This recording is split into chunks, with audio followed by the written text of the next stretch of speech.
Elle nous parlera des violences faites aux femmes comme une arme sociale utilisée pour dominer, isoler et détruire. Une parole lucide, engagée, essentielle. Accueillons chaleureusement Lida Sonsa.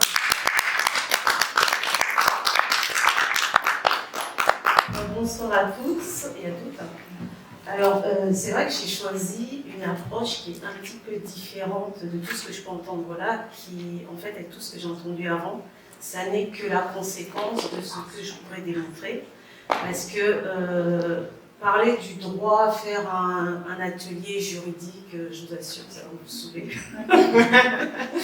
Donc je me suis dit, en fait, ce serait intéressant d'avoir une approche plutôt de, comme tout à l'heure j'ai pu dire, aller regarder un petit peu la racine du problème de la violence que nous, femmes africaines, on subit. Parce que si on regarde un peu dans le monde, il y a deux individus qui sont victimes de violences en général.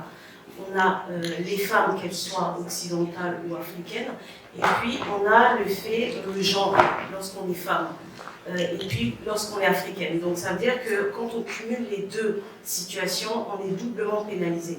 Et donc en fait, moi je me suis dit, j'ai voulu avoir cette approche parce que, étant arrivée en France à l'âge de 6 ans, j'en ai 47, donc j'ai subi des violences auxquelles moi-même je ne m'y attendais pas. J'ai été élevée dans un environnement où on avait une illusion qu'on est occidental, donc du coup voilà.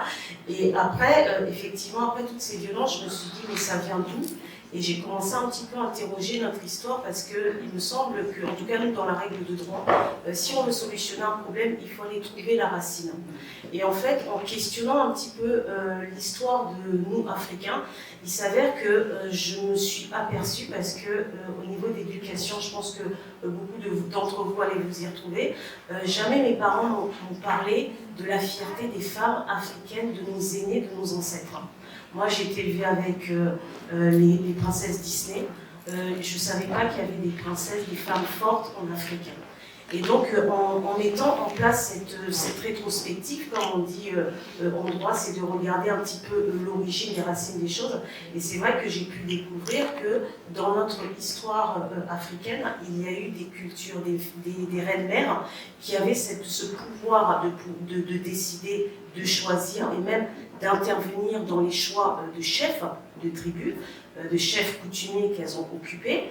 Elles participaient à la vie sociale, économique, politique. Elles étaient vraiment décisionnaires.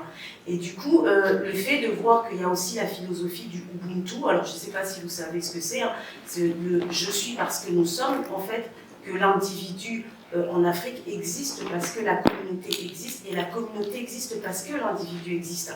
Et du coup, quand j'ai pu découvrir que nos anciennes sociétés étaient hiérarchisées, elles n'étaient pas hiérarchisées, elles étaient structurées sous une forme de ce qu'on appelle l'hétérarchie, c'est-à-dire qu'il y avait une décision horizontale et non pas une décision verticale. Ce qui fait que la décision verticale, c'est hiérarchie, alors que nous, c'était horizontal. Ça veut dire que pour prendre une décision, on se concertait tous pour savoir quelle est la meilleure décision qu'on peut prendre pour l'intérêt de la communauté. Et au travers de ce système-là, c'est comme ça que la femme africaine, naturellement, existait, elle avait du pouvoir. Du coup, je me suis dit, mais si elle avait du pouvoir, cette femme, et je regarde aujourd'hui, parce que c'était égalitaire, on nous parle de l'égalité homme-femme, on nous parle du droit de vote en Occident. Je ne sais pas si vous savez, le premier pays en Occident à avoir eu le droit de vote, la Finlande, etc. Alors même que nos ancêtres, nos mamans, elles étaient déjà dans la politique. Du coup, je me suis dit, mais en fait, c'est une falsification parce qu'on se retrouve à subir un tas de violences alors que nous-mêmes, on existait déjà, on avait cette force. Donc, au travers de ce que l'Occident, la colonisation a mis en place différentes violences, et c'est là où je rentre totalement dedans, on a dépouillé la femme africaine de sa force, de la présence administrative, de la présence économique, parce qu'on avait les femmes marchandes, avec certaines lois qui étaient mises en place par les colons, les lois britanniques, où on leur a confisqué la capacité de faire du business, etc. Donc du coup, on tombe dans la précarité, et tout à l'heure, comme notre sœur a parlé, on est en train de chercher à revenir à l'autonomie financière économique, sachant que cette autonomie, elle existait déjà depuis longtemps. Du coup, en fait, on voit bien que cette violence qu'on appelle, qui va prendre différentes formes, violence économique, violence administrative, on a confisqué des droits de terre à nos mamans. On avait des femmes qui avaient un droit foncier. On leur a mis, par exemple, en Afrique du Sud, lorsque les colons sont arrivés, ils ont fait de façon à ce que les hommes et indigènes aient le droit de propriété, et ça fait que les femmes, elles se sont trouvées complètement amputées de ce droit-là, et pour qu'elles puissent bénéficier d'un droit foncier, elles étaient obligées d'être soit mariées, c'est pour ça qu'on a le problème aussi du mariage, ou alors compter sur un homme dans la famille qui va pouvoir leur permettre d'avoir des revenus fonciers.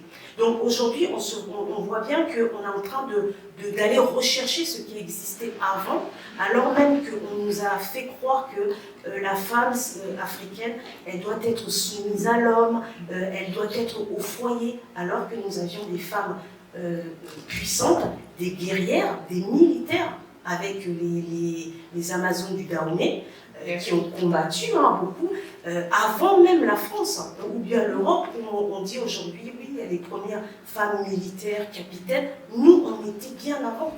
En fait, au travers de mon exemple, je veux dire quoi? Je veux dire que nous, les femmes africaines, et l'Afrique en général, c'est le premier, il est toujours premier dans beaucoup de choses. Et ces violences qu'on a subies, économiques, financières, les violences sexuelles aussi, et que jamais ces violences, on a eu des cercles pour en parler, on l'a intériorisé, on nous a aussi forcé à oublier qui on était, et cette acculturation, on fait qu'on a récupéré le mauvais comportement des colons, et on s'est dépouillé de tout ce qui était positif et qui faisait tourner notre société. Ce qui fait que ces violences-là ont abouti à la destruction de notre société. Et aujourd'hui, nous, notre génération, on a un petit peu une génération perdue, on ne sait plus où aller, parce qu'il y a le silence. Moi, par exemple, dans ma lignée, j'ai eu un oncle qui a été assassiné avec Lumumba. Lorsqu'ils ont été tués dans des conditions atroces, il était interdit de parler de politique. Il y avait un silence.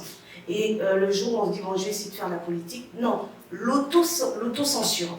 Donc du coup, cette violence, dans toutes ses formes, quand elle est durablement exercée sur l'Africaine, l'Africain, et que c'est tu, c'est pas dit, eh bien qu'est-ce qu'on fait? On se retrouve à nous-mêmes faire de l'auto-sabotage, de l'automutilation au travers, là on parlait des peaux, des violences dans nos mêmes cercles familiaux, parce que dans notre culture, c'est pas normal qu'on maltraite la femme. La femme avait une place, et c'est dans la découverte que j'ai pu faire, parce que le fait d'être capable de procréer, c'est elle qui transmettait, c'était valorisé. Aujourd'hui, quand on voit qu'il y a des cercles de prostitution qui sont mis en place par les hommes, et même parfois par nous-mêmes les femmes africaines, par exemple, je ne vais pas stigmatiser, mais la prostitution au Nigeria, c'est même parfois les femmes qui sont des maquerelles. Donc quand on analyse cette évolution de violence, on voit qu'avant c'était une violence extérieure, le colon, et après il s'est retiré, et nous-mêmes, qu'est-ce qu'on fait? On fait de la violence sur nous-mêmes, sans s'en rendre compte, et c'est traumatisant parce qu'on a un comportement post-traumatique. Et tout à l'heure, quand je parlais de l'importance aussi d'avoir des psychologues, d'avoir des cercles pour parler, parce qu'il faut le sortir, il faut en parler. Si on ne parle pas, on va se retrouver à continuer à perpétrer ce cercle vicieux.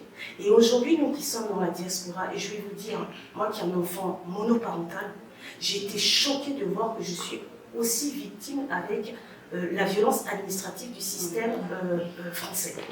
Violence administrative, vous allez pour demander des papiers, un logement, etc. Tout, on vous bloque. Vous avez droit à une aide. Moi, j'ai de facto, ma fille, elle a droit à la pension alimentaire. Je me suis pris 10 contrôles de la CAF. 10 contrôles, je ne comprends pas. On met en place des systèmes d'IA pour surveiller le pourquoi du comment. Juste un mot en consonance, on vous contrôle. C'est de la violence administrative. On est obligé d'aller au tribunal faire valoir ses droits. On doit se battre pour pouvoir faire valoir à minima ses droits. Parce qu'on est dans une société qui a été conçue par les Occidentaux pour le blanc. Je vais pas vraiment, je fais un état des lieux qui est réel. Maintenant, pour solutionner ça, qu'est-ce qu'il faut faire? Eh ben, il faut prendre conscience de ça et commencer à retrouver une fierté de qui nous sommes. Aller rechercher dans l'histoire. Se dépouiller de ce que, parce que tout ça a été fait aussi avec la complicité de l'Église. Quand on lit, on nous dit femmes, soyez soumis à l'homme. Ce n'est pas dans la culture africaine, ça a été importé par la religion catholique ou bien d'autres religions. On a parlé tout à l'heure, une dame, de l'excision, donc tout ce qui est les violences aussi, les mutilations génitales. Si on regarde la traite arabo-musulmane, ces pratiques-là ne sont pas des pratiques purement africaines, elles ont été, c'est le fait qu'on a été en contact avec ces traites-là, où on cousait nos sœurs, donc soit on coupait les grandes lèvres ou le clitoris pour éviter qu'elle soit si par exemple elle était prise en esclave, qu'elle aille avec le patron, enfin l'homme, le maître du foyer, et par la suite ça s'est perpétré petit à petit au fil du temps et c'est devenu normal et c'est rentré en disant que si elle n'est pas pure, non, si elle n'a pas fait l'excision, elle est impure, etc. Et c'est rentré dans des traditions musulmanes, on l'a mis dans des religions, etc. Tout. Donc ce que je veux dire par là, c'est que moi j'invite aujourd'hui nos générations à questionner notre histoire à la lumière du droit et surtout nous les femmes africaines, afro-descendantes, pour dire que ce pouvoir que l'on a, qui est naturel, nos ancêtres savaient que nous sommes des partenaires. Et je crois que madame avait dit ça. Effectivement, tout couple, et dans n'importe quel foyer, on doit se voir comme étant des partenaires, on doit élever nos enfants avec une égalité, garçon comme fille, et surtout valoriser vraiment la fille pour lui permettre de retrouver toute sa posture, parce qu'il y a beaucoup plus de risques pour elle de subir les violences. Voilà. J'espère Merci pour cette intervention vraiment poignante. Vous avez des questions? Mais pas de questions. Moi, je vais juste. Ah, pardon. J'allais répondre. Bonsoir. Alors, moi, je suis franco-tchadienne. Et je voulais juste dire que dans la sensibilisation, alors ce que vous dites, c'est hyper intéressant. Vraiment, le fait d'aller chercher l'histoire, je pense que c'est vraiment par là qu'il faut passer. Moi, j'ai une sœur qui est prof d'histoire géo, donc qui nous a. C'est grâce à elle, justement, qu'on a appris qu'il y avait des femmes qui étaient chefs, qu'il y avait des femmes qui étaient reines et qui avaient un vrai pouvoir. Je mettrais juste un petit bémol. Il faut faire très attention quand même dans la sensibilisation qu'on fait, de ne pas tomber dans un discours trop, j'allais dire, racisé. Je comprends, c'est vrai qu'il y a effectivement l'héritage des colons, l'héritage des Blancs. J'ai un film qui m'a marqué et qui me marquera toute ma vie, c'est The Mission, qui parle justement des colons sous couvert de la religion, qui vont en Amazonie, qui tuent les gens, qui tuent les enfants, qui tuent les femmes, qui éventrent les femmes enceintes. Et ça, c'est horrible. Par contre, moi, j'ai un enfant aujourd'hui, qui a 14 ans, son papa est guinéen, moi, je suis franco-tchadienne, qui me dit « les Blancs, c'est pas bien. Parce que les Blancs, ils ont fait ça aux Africains. » Oui, tu as raison, mon fils, mais moi, ta mère, je suis aussi blanche. Donc, je comprends, je suis d'accord, vraiment. Mais dans la sensibilisation qu'on fait, il faut le faire avec nos racines. Moi, mes racines, c'est le Tchad. Je suis née à N'Djamena, en 77. Mais c'est aussi la France, parce que j'ai grandi à Versailles, chez mes grands-parents. Voilà. Et du coup, je pense qu'il faut vraiment qu'on soit en capacité de transmettre quelque chose de sécurisant, en fait. Voilà. Merci. Alors, effectivement, vous avez raison. Moi, j'ai une fille qui est métisse. Hein, et si je remonte, moi, personnellement, à 2-3 générations, j'ai du sang blanc. Le problème est pas... En fait, je suis d'accord avec vous, et vous avez tout à fait raison. C'est pas de faire... on n'est pas là pour faire de la haine, parce que de toute façon, à la base, et on regardera toujours, on n'a pas de l'ADN de la haine. Vraiment, je vous assure. Si on regarde avec tout ce que l'Africain a subi, on n'a pas l'ADN d'aller poser des bombes, aller couper. Parce que si on lit l'histoire de nous en tant qu'Africains, on n'a jamais eu, depuis l'esclavage jusqu'à aujourd'hui, il n'y a jamais eu des instants où on a commémoré nos massacres. On n'a jamais eu des instants où le bourreau, à un moment donné, a dit oui, je reconnais, j'ai fait. S'il reconnaît, il tout saute. Oui, un petit peu. Je vous parle du Congo, quand on voit les mains coupées des Congolais, hein, là on parle de mains coupées. Aujourd'hui, la RDC, avec tous les viols qu'il y a, tous les massacres, ça fait plus de 25 décennies, on a arrêté le compteur du nombre de morts, on n'a pas de tribunal pénal pour le Congo. Moi, on a écrit avec plusieurs associations la demande de la reconnaissance d'un tribunal pénal pour le Congo. Vous regardez en Occident, dès lors qu'il y a un attentat qui fait 2 morts, ils font une cellule psychologique. L'idée, c'est pas, on n'est pas en train de parler de faire de la haine, on est en train de dire, déjà nous-mêmes nous reconnecter à notre passé. Parce que comment voulez-vous vivre un présent et construire un avenir si on ne connaît pas le passé? Voilà. Donc c'est très important de se réancrer, parce que tous les problèmes aujourd'hui qu'on se retrouve à être confrontés, le plafond de verre, professionnellement, vous regardez, et je défie de qu'on trouve combien d'Africains dirigent des sociétés en Occident. Chaque fois qu'un Africain ou Afro-descendant même dans le monde monte un petit peu, on va lui trouver une affaire, de quelque chose pour le planter. Pourquoi? Donc en fait, ça veut dire que quand on a conscience de ça, c'est à ce moment-là qu'on va pouvoir développer des mécanismes pour avancer. Le mécanisme, c'est quoi? Parce qu'ils ont détruit ce qu'on appelle la communauté. Je vous ai parlé du Ubuntu. Ça veut dire que normalement, l'ADN de l'Africain, c'est communautaire. Vous regardez quand on mange dans une assiette commune. L'Occident, il est très individualiste. Normalement, nous, Africains, on doit s'entraider. Or, le problème, c'est quand on ne s'entraide pas, on tombe dans ce cercle qui est très vicieux. Et eux, ils le savent. C'est pour ça qu'ils se sont retirés, parce que comme ils ont compris qu'on est dans l'auto-mutilation, l'auto-sabotage, tout ce qui est auto-machin, tout, ils relâchent la pression des violences. Et à ce moment-là, c'est nous-mêmes qui nous faisons du mal. Donc, ce que je veux dire par là, c'est que des ateliers comme ce que vous organisez, ce type d'atelier, normalement, on en a besoin. On a besoin parce que c'est un cercle de parole. Et ça, on a eu du mal à la base d'avoir tout ça, parce que parfois, quand on invite certains d'entre nous, ils ont peur, parce que c'est normal, c'est post-traumatique. Donc, il faut beaucoup de bienveillance, et je crois que madame avait dit ça, beaucoup d'amour, beaucoup de bienveillance qui est l'ADN de l'Africain. Et moi, je suis convaincue, c'est ça qui va permettre de prendre la revanche sur les choses, et non pas la violence dans toutes ses formes. Bien sûr. Juste, si je peux juste dire, je suis complètement d'accord avec vous. Enfin, moi, vous le verrez tout à l'heure, je suis thérapeute. Parler de reconnexion, c'est exactement ce que je propose. C'est exactement ce que je propose. Je disais juste qu'il fallait faire attention entre ce qu'on avait, nous, comme émotion, comme ressenti. Moi, je suis outrée. Vous parlez du Congo, bien sûr, il y a le Rwanda, il y a plein d'autres pays. Le Tchad, c'est aussi un pays. Voilà, il y a beaucoup de choses. Moi, j'ai une maman qui a été élevée par sa grande sœur qui a été battue dès l'âge de 4 ans. J'ai une maman qui s'est fait retirer de sa famille. Bon. Mais je dis juste qu'il faut faire attention dans ce qu'on dit, toujours avec bienveillance, parce que l'idée, c'est pas de transmettre notre colère qu'on a. J'ai de la colère aussi. Moi, j'en ai, moi je le dis, et j'accepte de le dire. Mais par contre, cette colère, c'est ce qu'on dira tout à l'heure, il faut savoir la transformer justement pour que notre message soit entendu. Je suis d'accord avec tout ce que vous dites, vraiment. Moi, je suis une femme, j'essaye d'avancer, à chaque fois on met des bâtons dans les roues, je fais un truc, on me dit non, c'était pas ça. Pareil. Mais voilà, l'idée c'est de... Merci beaucoup pour vos différentes interventions enrichissantes. Alors, vous savez pas... Je suis aussi juriste, mais pas du tout dans les mêmes thématiques. Moi, j'ai fait de la fiscalité parce que dans ma tête, c'était l'entrepreneuriat, donc l'indépendance financière, etc. Mais ce que vous avez décrit sur le plafond vert et les bâtons, je le vis encore aujourd'hui au point où je me réoriente dans une autre zone.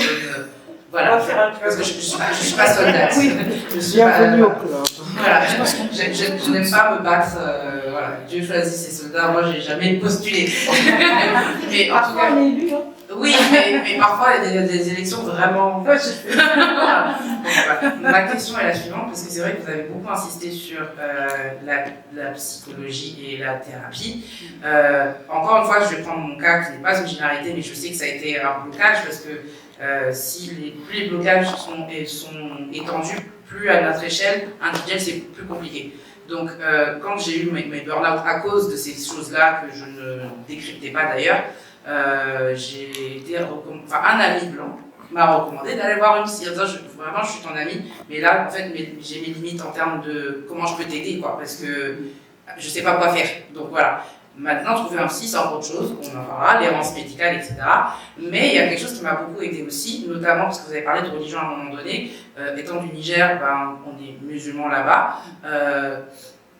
Moi, là où j'ai grandi, il n'y a pas l'excision. Ça ne veut pas dire que ça n'existe pas dans le pays ailleurs, c'est que mes parents m'ont préservé, donc ma famille n'était pas concernée. En tout cas, peut-être que ça m'est pas remonté. Et c'est après que, en grandissant, parce que des enfants, c'est vraiment des éponges, j'ai compris que ça n'avait aucune source religieuse, mais des sources patriarcales, sociétales, etc. Mais ce n'est pas écrit dans les textes. Maintenant, le fait est que, grâce à des associations de femmes musulmanes, j'ai pu expérimenter ce qu'on appelle les cercles de parole. Et la parole libère. Et d'ailleurs, même, parce que j'ai cherché, en fait, ma première question, c'était, ça veut dire quoi, L-I-D-D-F. J'ai trouvé. Et le truc est que j'avais déjà, sans le savoir, touché déjà cette thérapie-là, via Boléro Sabourin, qui est donc un danseur d'origine congolaise et martiniquaise, qui fait de la danse qui utilise la danse comme moyen thérapeutique, l'art-thérapie, pour que les femmes qui ont du mal à s'exprimer avec des mots puissent le faire avec leur corps, notamment les femmes qui ont subi des viols, etc., etc. Donc, la question que je me dis, c'est, je sais que moi, ça n'a pas été simple d'aller là-bas, que c'est parce que j'ai fait mes recherches, que je me suis financée, parce que du coup, la psy, ça coûte de l'argent, que j'ai expérimenté des psys qui étaient horribles, me dire que non, vos trucs là, ça existe que chez vous, etc., alors que je ne savais pas que, comme tout médecin, en tout cas je parle de médecin, voilà, pour les psychiatres, parce qu'il y a une différence, etc., il y a des expertises, c'est-à-dire si j'ai mal à la tête, je ne vais pas aller voir le podologue, voilà, mais tous les psys ne sont pas spécialisés en victimologie, etc., en trauma. Donc c'est très important, et je comprends que les mots sont importants aussi, et en fait finalement, entre nous trois, peut-être que j'exagère, hein, c'est une sorte de mots de sensibilisation. Alors que si on trouve des gens qui arrivent à nous exprimer les choses que nous on n'arrive peut-être pas à dire parce qu'on est bloqué, ça ouvre des champs des possibles, et ma conclusion est la suivante, c'est que comme mon ami blanc, homme, m'a dit, trouve un psy, et moi j'étais en mode, bon, ok, peut-être, pourquoi, j'ai rien à perdre. C'est la première personne qui m'a parlé après, c'était ma mère qui m'a dit, oh non, avale ta salive, ça c'est pour les blancs. Donc, tout ça pour dire que quand je suis allée voir la psy, elle m'a dit, mais ceci est un stratagème pour que tu ne comprennes pas ce qui se passe et que tu ne répares pas. Donc du coup, je comprends, mais vous, à votre niveau, à votre niveau associatif, comment vous faites pour vulgariser les thérapies qui sont considérées comme de la médecine occidentale, là où, comme vous l'avez dit, Ubuntu, avant nous on avait l'habitude de faire par exemple même les tribunaux rwandais, etc., du collectif pour justement soigner l'individuel.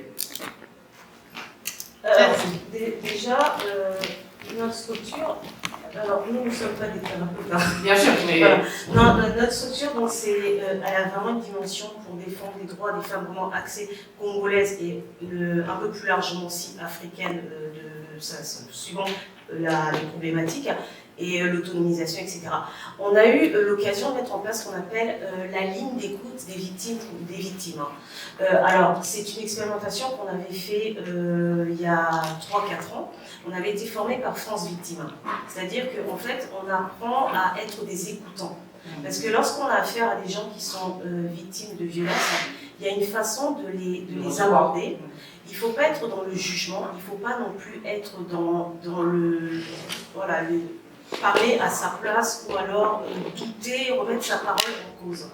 Donc ce processus de savoir être à l'écoute, on l'avait proposé à certaines de nos sœurs, de pouvoir être aussi ce qu'on appelle des accompagnatrices écoutantes. Et malheureusement, on s'est heurté à la religion. Parce qu'ils ont considéré que nous, on travaille beaucoup aussi sur les violences conjugales. Et certaines personnes demandaient à quitter le foyer conjugal parce qu'elles n'avaient pas leur place. Mais lorsque un pasteur vous dit que il faut, même si ton mari te tape, il faut l'accepter parce qu'on t'a dit c'est comme ça, tu es soumise. Donc on peut avoir un discours bienveillant, accompagnateur, mais elle, la personne, si elle va écouter son pasteur qui tient un discours opposé, du coup notre travail n'est que vain et on s'est retrouvé même à être taxé de gens qui séparent les couples, qu'on pousse les femmes à la débauche parce qu'une femme qui quitte son mari tombe dans la prostitution. Donc toute une campagne de diabolisation parce que, et je reviens encore à dire, les premières personnes qui doivent être accompagnées quand on fait ce travail-là, normalement on devrait toucher tout ce qui est les magistrats, les pasteurs, en fait les figures d'autorité de la communauté africaine. Et lorsqu'on parle de psychologie, sachez que la psychologie africaine n'est pas la psychologie occidentale.